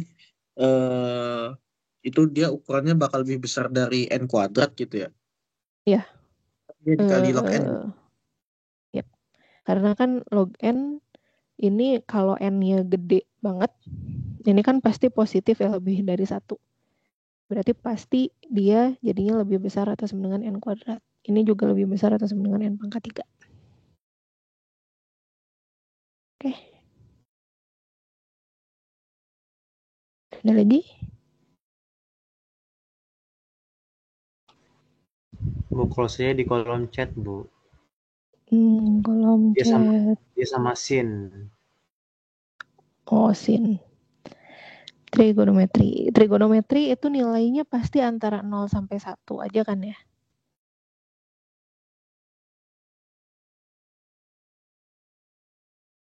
N kuadrat tambah sin N. Karena kalau saya punya N kuadrat tambah sin N, nilai sin mau cos itu kan pasti antara 0 atau 1. Enggak, min 1 atau 1 kan. Dari min 1 sampai 1 itu nilai sin ataupun cos. Berarti paling besar pun dia cuman 1. Atau paling kecil pun dia cuman dikurangin 1. Makanya jelas ini lebih dominan. Oke, jadi sin N itu bisa kita masukkan ke 1 sih sebenarnya. Karena kan dia pasti nggak akan lebih dari 1. Gitu. Oke. Ada lagi? Ibu izin bertanya. Sebenarnya mau memastikan aja kalau misal nih kan ada itu yang kayak beberapa koefisien, ada n kuadrat, kemudian n biasa, dan kemudian ada log n. Nah, itu berarti kalau ingin mengklasifikasikan kan itu linear dalam satu fungsi gitu, Bu. Nah, itu berarti kita tetap ambil yang paling gede, apapun itu, maksudnya untuk yang di big O, big omega, atau big theta itu pasti yang paling gede gitu ya, Bu? Bukan yang, Iya. Oke, paham. Oke, selalu lihat yang paling besarnya. Itu penjumlahan ya, kalau asumsinya dia penjumlahan. Kalau kayak gini kan dikali ya berarti dia satu kesatuan. Oke. Ada lagi? Bu, kalau simbol A kebalik itu apa, Bu ya? Simbol A kebalik. Ini. Iya, Bu. Untuk setiap. Jadi biasanya buat untuk setiap N lebih besar atau sama dengan N0 gitu kan ya. Berarti kalau saya punya N lebih besar atau sama dengan 1, berarti dia itu harusnya berlaku untuk N-nya 1, 2, 3, 4, 5, dan seterusnya. Gitu. Ada lagi?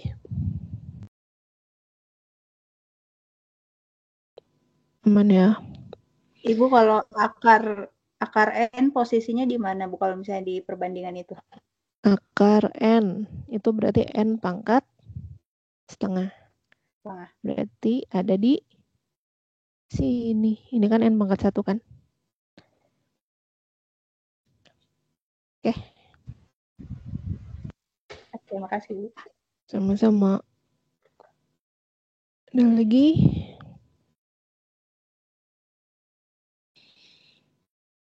Aman ya? Selanjutnya. Balik lagi ke analisis matematis. Nah, ini ada best case, worst case nih. Di sini ukuran inputnya apa? Ukuran inputnya itu adalah N. Betul. Operasi dasarnya ada yang tahu?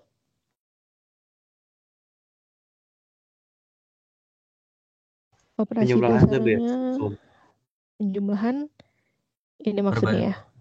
Yang if. Yang if, Bu. Yang If. lebih mahal. Ini? Yang lebih mahal itu. Sebenarnya yang ini. Karena ini, if yang ini cuman bergantung pada while yang luar kan. Sedangkan perbandingan yang ada di dalam sini, dia bergantung pada 2 while. Jadi kita lihat di sini ada ada satu iterasi. Di sini ada iterasi lain. Dan iterasi yang ini cuman sampai sini. Nah, berarti yang paling banyak itu adalah si perbandingan yang ada di sini. Dia adalah perbandingan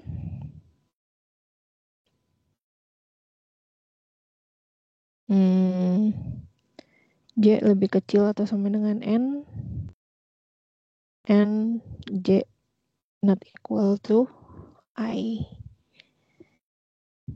Ini. Berarti while-nya bukan iterasi, Bu. Iterasi. Cuman kan di sini ada 2 iterasi ya. Kita lihat yang iterasi terdalam. Iterasi terdalam, dia apa yang paling banyak dieksekusi. Penjumlahan, dia tergantung dari jawaban while-nya, jawaban comparison-nya. Berarti yang paling banyak ya si perbandingan ini. Atau sebenarnya cuma beda, bisa jadi cuma beda 1 kan ya. Cuma beda 1. Kalau mau jawab penjumlahan ini pun harusnya sih nggak salah. Karena kelas kompleksitasnya akan tetap sama. Cuman kalau kamu jawab if yang ini, dia nggak akan berpengaruh, si iterasi while ini nggak akan berpengaruh. Udah pasti kelas kompleksitasnya nanti akan berbeda. Jadi if yang ini itu bukan. Tapi karena dia harus bergantung pada iterasi terdalam. Oke? Selanjutnya, kompleksitas waktunya, TN-nya. Untuk melihat TN-nya kita perlu cek dulu dia ada worst case, best case-nya enggak. Kalau kita lihat, while-nya ada N dominant. Dominantnya awalnya true, dia bisa berubah jadi false. Dia bisa berubah jadi false, dan artinya ketika dia berubah jadi false, dia nggak akan balik lagi ke while yang terluar. Berarti ada kondisi di mana dia keluar dari iterasi sebelum mencapai batas atas. Artinya akan ada base case, worst case, dan juga average case.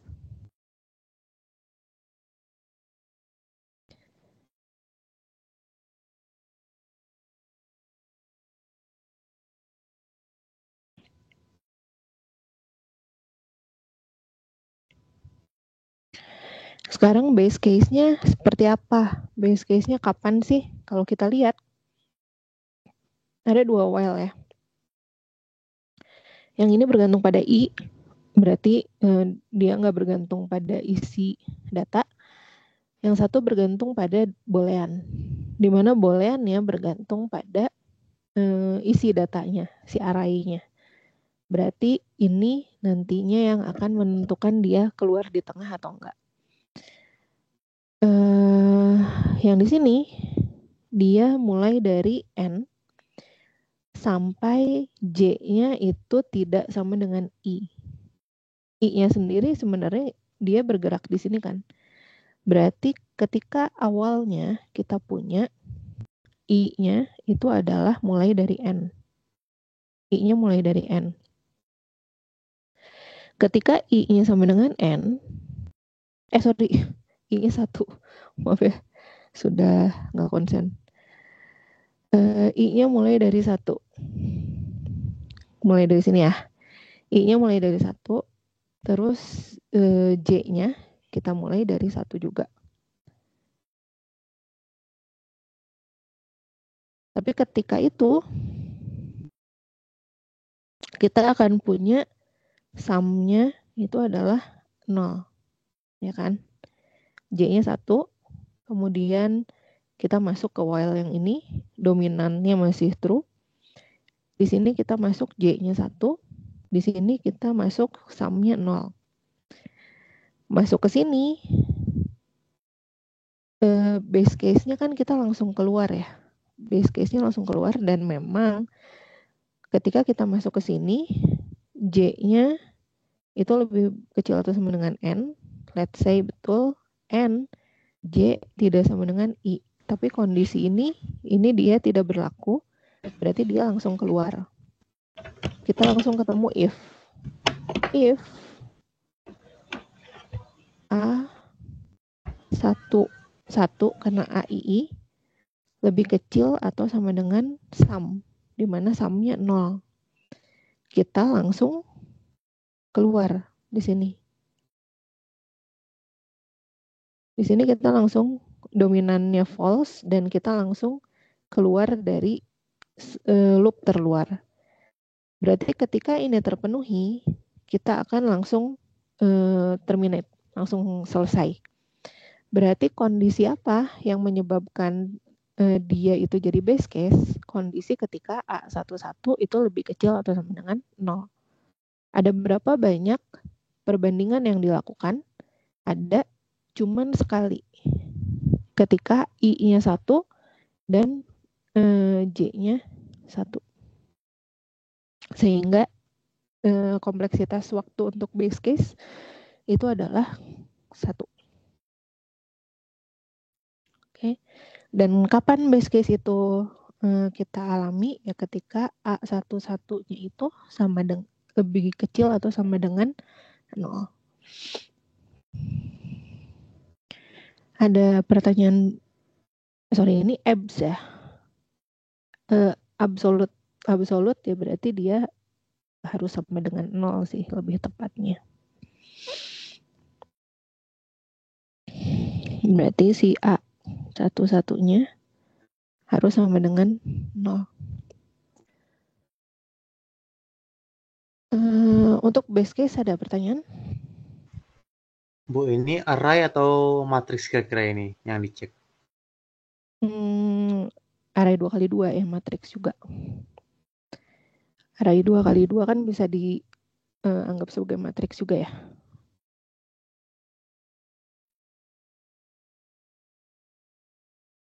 Oke.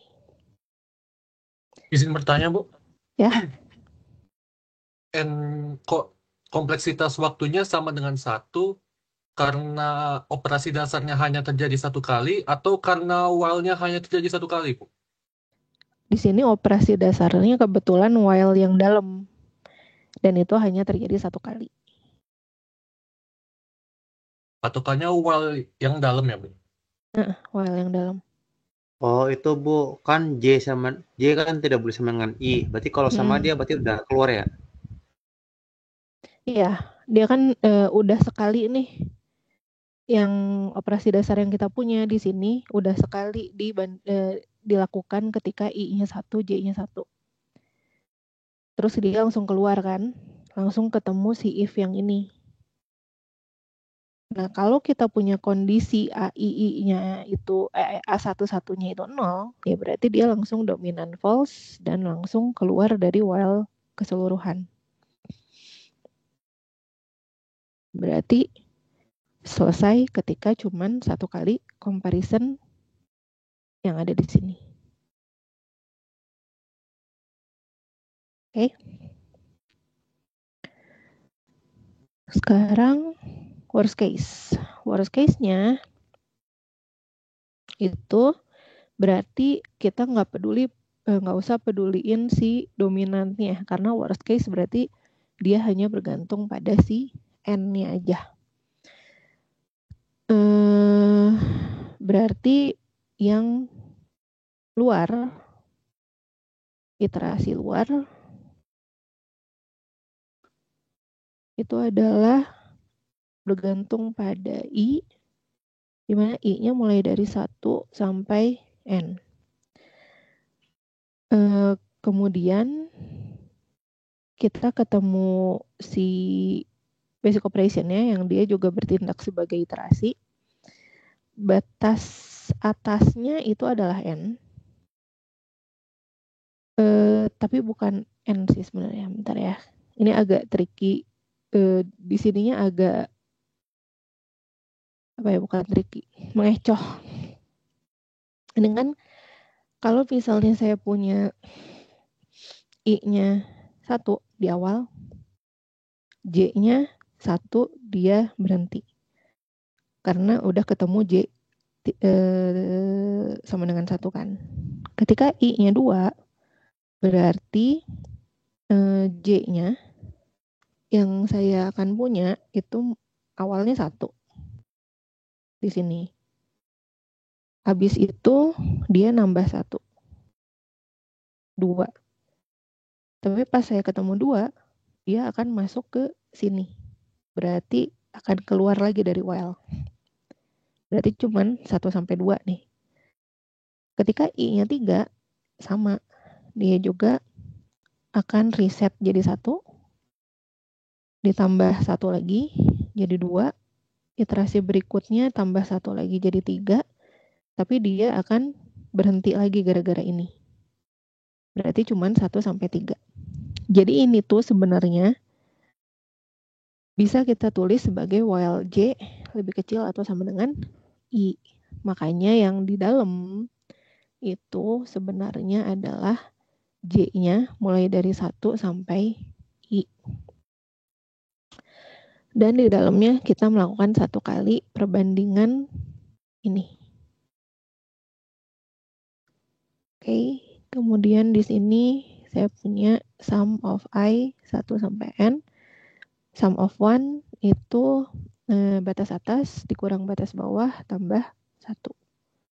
Sehingga saya punya sum of I.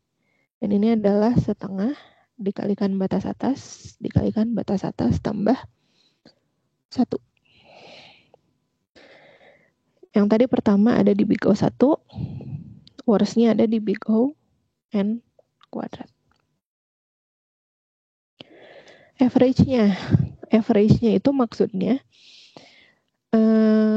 kita ambil semua kemungkinan yang ada. Best case-nya kan tadi dia 1 kali perbandingan.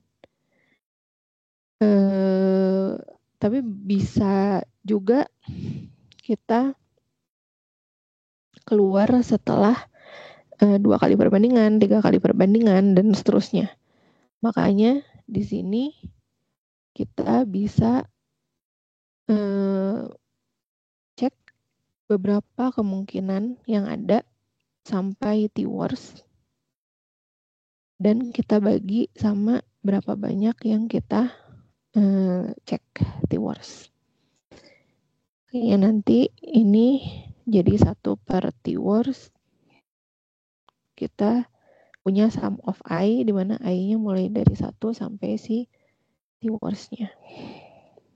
Ini kita pindahin ke sini. Yang atasnya kan berarti 1 tambah 2 tambah 3 tambah 4 dan seterusnya sampai T-worst. Dan ini berarti saya singkat ya. Setengah kali batas atas dikali batas atas tambah 1. Ini bisa kita coret. Jadinya T-worst-nya tadi adalah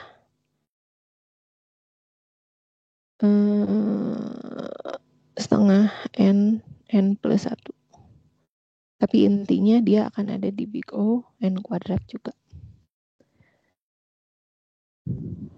Seperti itu ya. Itu saya menjawab CDE sekalian ya, langsung.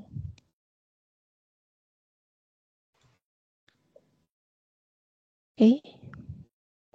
Bu, untuk average itu kira-kira rumusnya sama semua nggak, Bu? Kayak setengah T-worst tambah 1, T-worst tambah 1 gitu. Sama nggak? Selama ini iya sih, karena kita ngelihat berbagai kemungkinan kan. Tapi kan berbagai kemungkinan bisa aja dia berhenti setelah 1 iterasi, 2 iterasi, 2 perbandingan, 3 perbandingan, 4 perbandingan, dan seterusnya sampai terakhir itu si T-worst-nya. Gitu. Jadi rumus setengah TW plus 1 tuh bisa terus kan, Bu ya? Selama ini sih gitu, belum pernah nemu yang. Tapi bisa jadi nih, misalnya dia paling sedikit perbandingan melakukan 3 kali, ya berarti ini mulainya dari 3. Dan ini berapa banyaknya, ini berarti dikurangi 2 ya. Gitu. Nggak selalu deng. Soalnya di kelas saya pernah kasih latihan, dia minimal ada 3 perbandingan, berarti dimulai dari 3. Gitu. Jadi dilihat juga paling kecilnya berapa. Jadi kalau T-base-nya nggak 1, yang nggak mungkin dia mulai dari 1 di sini. Itu. Tapi kurang lebih ininya sih ya, mulai dari T-base sampai T-worst. Oke. Saya mau nanya. Ya. Dari tadi kan makainya itu big O terus ya. Kalau pakai Big Omega atau Big Theta tuh boleh, Bu? Boleh. Sebenarnya lebih bagus kalau Big Data karena kalau saya bilang satu, ya dia bisa aja saya tulis Big ON juga benar kan? Dia ada di Big ON benar juga. Dia ada di Big ON kuadrat benar juga. Cuman yang paling terkenal itu adalah Big O karena kita biasanya fokus di worst case. Kalau kita worst case-nya udah di Big ON kuadrat, otomatis base case sama average case ada di worst case-nya juga kan. Makanya banyaknya pakai Big O. Tapi kalau pakai Big Theta itu boleh juga karena dia lebih pas liatin dia ada di kompleksitas kelas kompleksitas mana. Tapi di praktiknya yang lebih banyak dipakai itu Big O. Kadang Big Theta, jarang banget Big Omega. Tapi tergantung kalau misalnya di sini dia kan dimintanya Big O. Makanya kita tulis Big O-nya. Kalau dimintanya Big Theta atau Big Omega ya tulislah itu.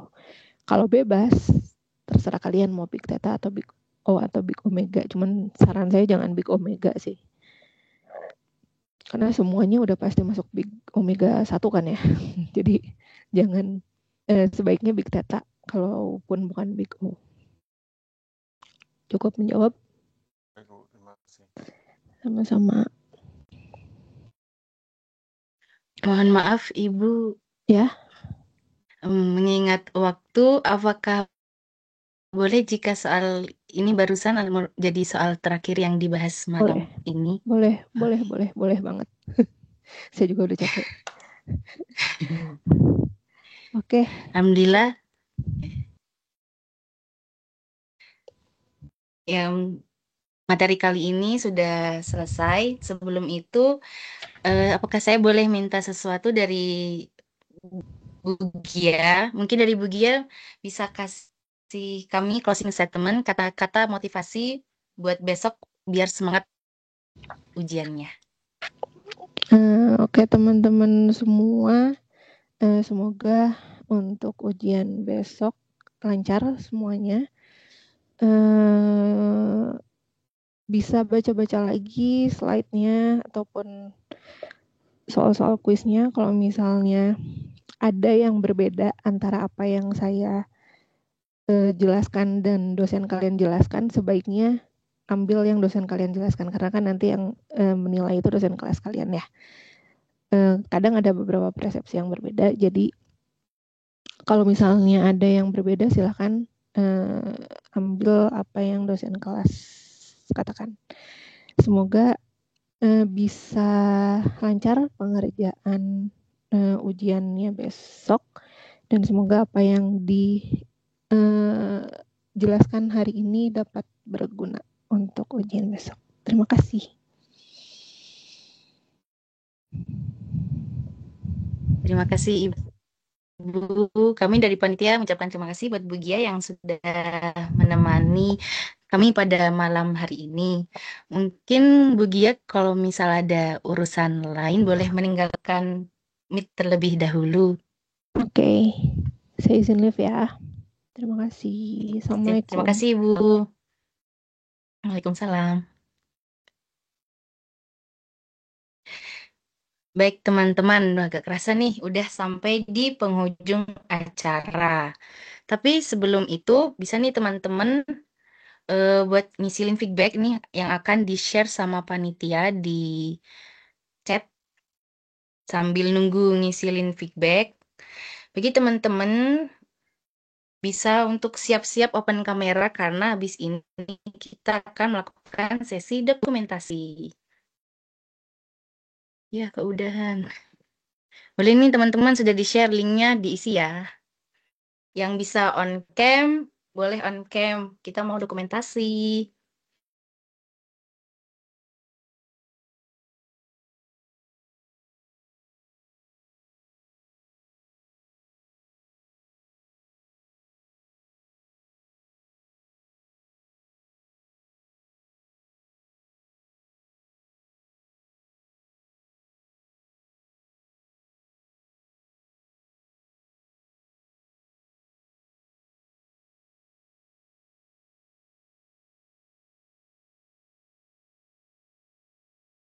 Oke, dokumentasinya boleh kita hitung ya. Ini ada 2 slide. Slide pertama, boleh bergaya. 1, 2, 3.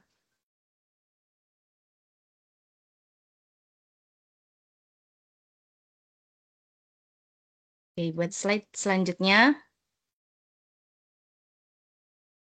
Hitung. 1, 2, 3.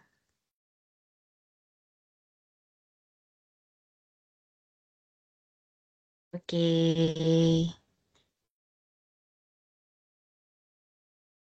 Selanjutnya, ini ada pembacaan doa untuk menutup acara malam hari ini yang akan dibawakan oleh Roji. Kepada Roji, kami persilahkan.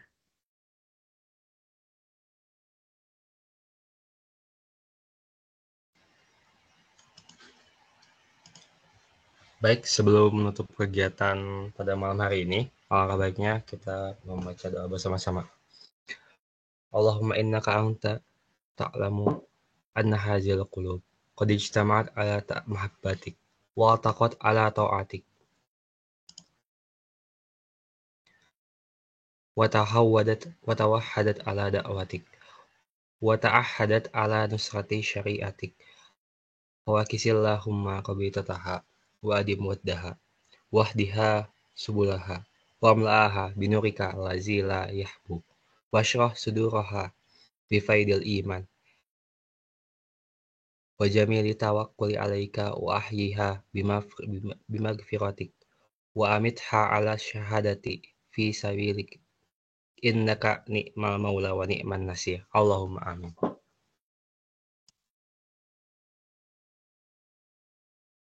Amin, amin. Alhamdulillah selesai kegiatan kita pada malam hari ini. Aku mau ngucapin terima kasih banyak kepada teman-teman semua yang udah ngeluangin waktunya buat hadir pada responsi kali ini. Saya sebagai MC, mohon maaf jika ada tutur kata dan perbuatan yang salah dan kurang berkenan di hati teman-teman sekalian. Pamit undur diri. Wassalamualaikum warahmatullahi wabarakatuh. Semangat teman-teman. Waalaikumsalam warahmatullahi wabarakatuh.